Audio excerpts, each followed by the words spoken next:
Merhaba arkadaşlar. Ben bugün sticker yapıştıracağım. Önce hangisini yapıştırsam acaba? Sonra... Merhaba arkadaşlar. Evet, Prenses Zehra annesinin buzdolabını süslüyor. Burada ona birçok hediyesi var. Daha önce yapıştırmış olduğu stickerları. Birbirinden güzel annesine hediyesi. Ve burada Prenses Kübra'nın sofra duası var. Ve bu da okulumuzun beslenme listesi.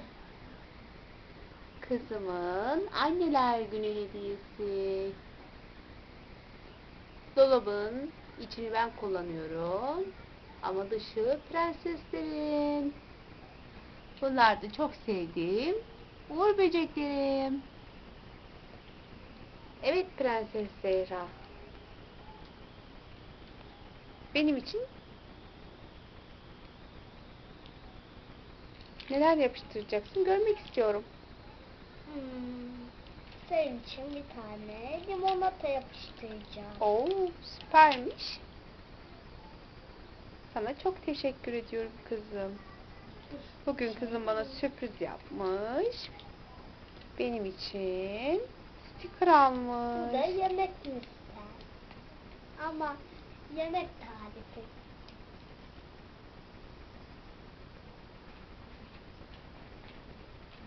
Ve sonra şeker. Şuraya bir şeker daha var. Ondan sonra burada kapta bir şeker var. O da buraya. Kare bir şey var. O nereye? Zehra, Prenses Kübra uyuyor galiba. Evet. Peki Prenses Elizan ne yapıyor? O oyun oynuyor. Burada da yemek listesi galiba. Yemek tarifi galiba. Aman onlar listesi diyor. Burada bir tane kalp var. Bu kalp arkadaşlarıma gelsin.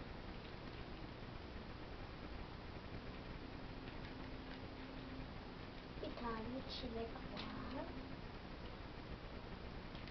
Okuldaki arkadaşlarını hepsini çok seviyorsun galiba. Evet. Onlar senin için çok değerli. Her gün anlattığından biliyorum. Hı. Burada böyle bir şey var ama adını bilmiyorum. Yorumlara yazarsanız sevinirim. Oo, neymiş acaba? Bir yakından çekelim onu. Koy yapıştır. Bakalım. Evet, bunun ne olduğunu yorumlardan öğrenebiliriz. Burada bir tane daha var sanırım. Oo, evet. Ondan sonra bir tane daha kalp var. Bunu da arkadaşlarıma gönderiyorum.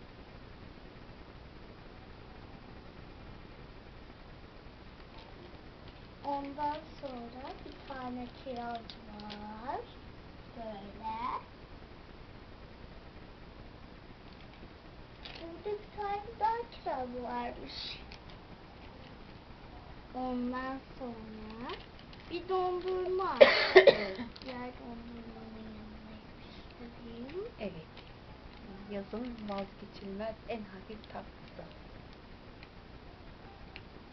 Burada bir tane pasta var. Hem de Peki sen pastayı mı çok seviyorsun, dondurmayı mı? dondurmacı. Pastalardan da en çok Muzlusunu seviyorum. Burada bir tane kirazlı cupcake var.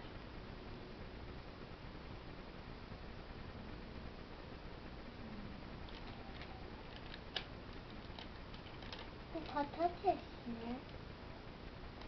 Patates mi acaba? Yorumlara yazın. Ben de sevinirim.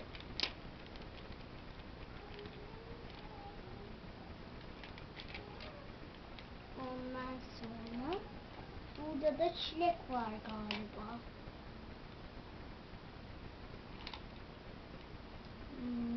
Şöyle bir tane daha dondurmamız var. Evet. İşte şöyle. Onu şuraya yapıştırırsan daha güzel olacak eminim. Hayır. Burada mı? Hayır. Burada. Şurası olabilir. Evet. İyi fikir. Ondan sonra neyim var? Ondan sonra ne geliyordu? Kirazlı cupcake. Evet. O da burada. Bakın burada kim var? Kim gelmiş acaba? Prenses. Kübra uykudan kalkmış. Uyanmış. Çok da nazlıymış. Hadi bakalım. Çilekli pasta da var. Evet, stickerları da bitiriyorsun. Arkadaşlarına hoşça kal de bitirince.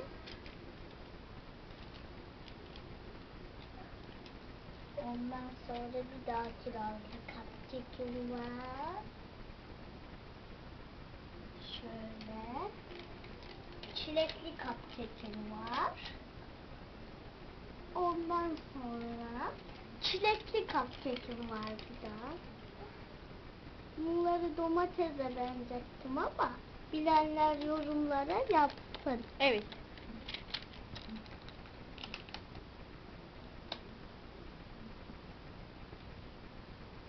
Şimdi vedalaş arkadaşlarımla. Hepinizi çok öpüyorum.